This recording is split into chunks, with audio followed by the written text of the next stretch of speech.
Good morning guys. Ngayong araw ay subukan natin maglalamove. Magpo full time tayo ngayon sa lalamove at titingnan natin kung magkano yung kikitain natin or magiging collection natin ngayon.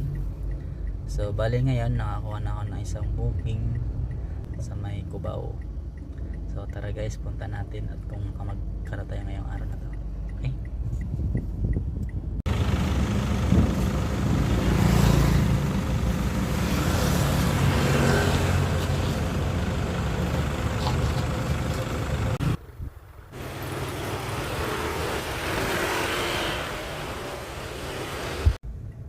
Guys, na-pick up na natin yung first booking natin papunta naman itong Cubao.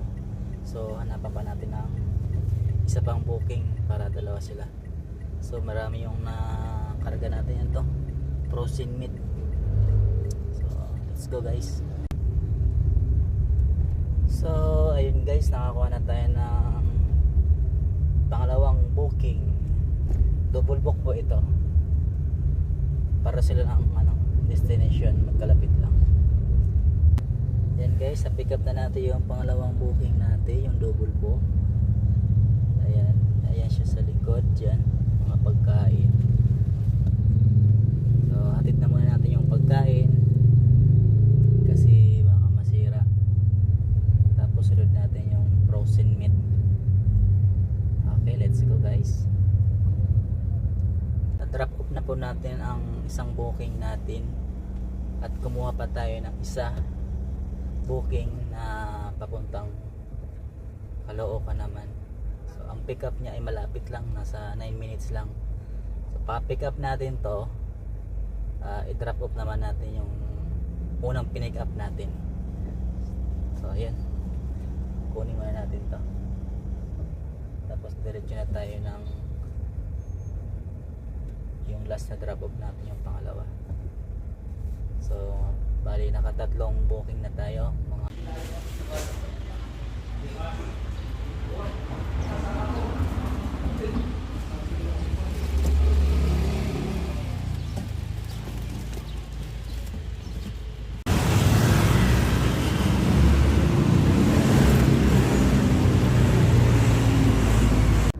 guys, na drop off na natin yung tatlong ating booking. Tapos ngayon inabutan na tayo ng alas 12, kaya kain muna tayo.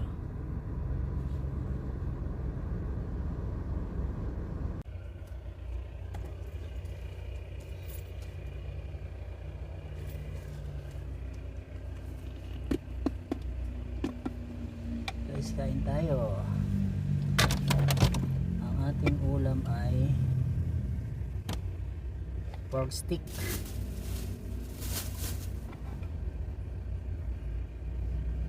Wala tayong baon na kanin, kaya ulam na natin bibilhin.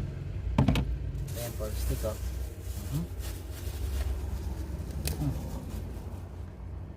Kain tayo guys. Alauna na ata, lagpas alas 12 na pala, kaya kain muna tayo.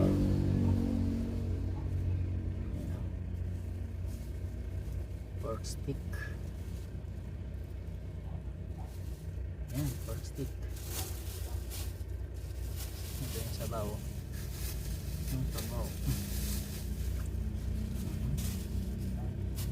Sabaw ay kaya to, nilaga, sinigang. Guys, kain tayo.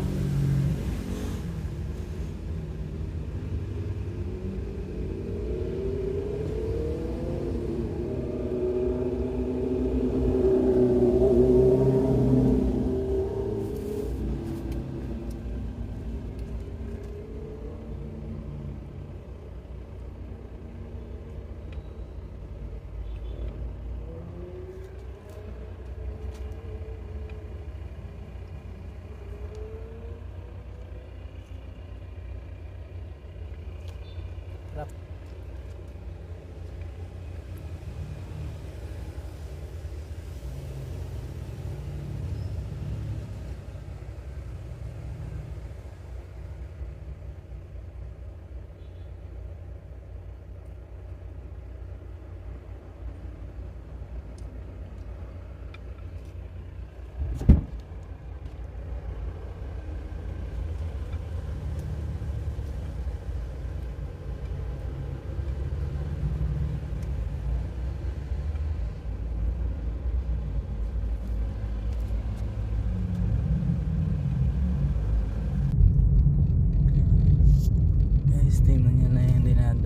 ko ngayon.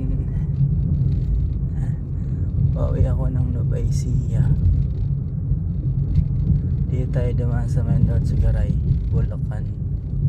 Ang labas dito sa may ano, Pagkapan. Pagkapan na to. Marami ng daan na to ngayon, nakadaan dito. Gabi pa.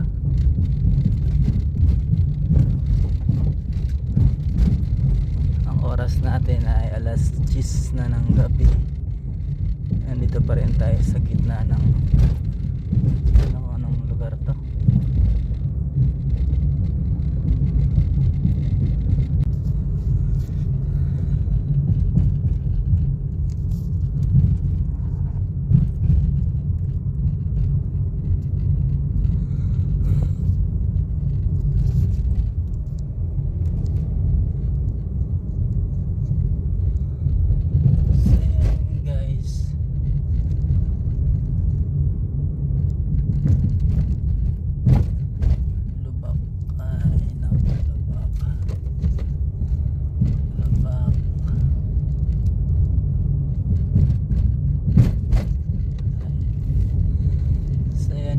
Nakita ko ang dulo nito ay Plaridel Bypass Road.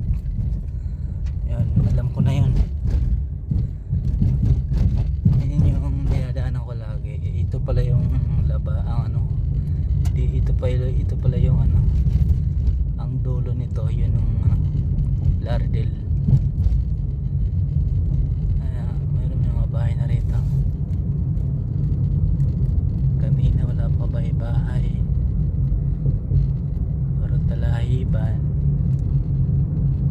So maganda rin, nakakadaan tayo sa ganito. Kailangan hindi natin matatandaan to kasi gabi.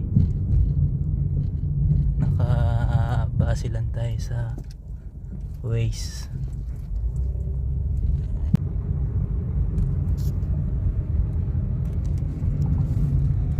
So ayun guys, alam na natin itong daan na to. Ito yung bypass road na ang labas San Ildefonso. Ayan, alam na natin to, kaya hindi na tayo nag-waze.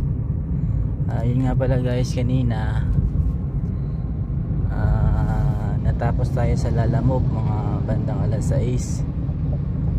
Tapos nakakuha lang tayo ng 5 booking kasi nakapagsimula tayo ng mag-alas 10 na rin ng umaga. So 5 booking lang nakuha natin. Tapos nakapag-collect tayo ng nasa 1,743. Less na yung kay Lalamove doon. At siyempre hindi pa kasama yung mga tip. So ayan guys yung ating na-collect ngayon at sa 5 booking na nakuha natin. So pwede na rin kung talagang ano, sisipagan mo pa at bibilisan mo yung mga ano mo, yung drop off pick up, siguro makakarami ka ng booking. Yun 5 booking nga lang yun tapos naka 1,700. Paano pa pag naka 10 ka or kahit siyam? Kasi ang goal ko sa isang araw maka 8 booking, siguro sa mga 3,000 yan kung magko full time. Yun lang ang goal ko sa araw-araw pag full time. 8 booking